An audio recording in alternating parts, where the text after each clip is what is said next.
Welcome back to a brand new video on the channel. Today I'm going to be showing you how you can withdraw money from Coinbase to your bank account. Now, once you open up Coinbase, at the bottom, select the My Portfolio button and you'll be able to see all of the crypto that you own and next to it the nominal dollar value of that crypto. So for me, it's $114.61 currently as we speak. If you tap the top left hand corner to bring up the menu, you'll notice that you have all of these different options: buy, sell, and there's one that says cash out.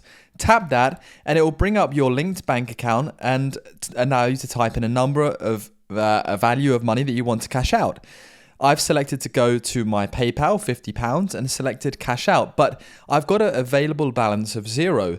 So in order to cash out on Coinbase and withdraw to your bank or PayPal, what you need to do is essentially generate a cash balance. Now, to do this, all you need to do is sell some of your crypto that you currently own. Go to your portfolio and then choose the currency that you would like to sell. So in this case, I'll sell XRP. I'll tap on XRP, I'll tap sell, I'll tap trade, and then I'll say sell XRP for cash, and I'll type in the exact amount of XRP that I'd like to sell and generate a cash balance in Great British pounds. I'll select place the order, and then I'll repeat the same process again by going over to the main menu and then withdrawing and cashing out. I hope this was helpful. Let me know down below. Thank you for watching.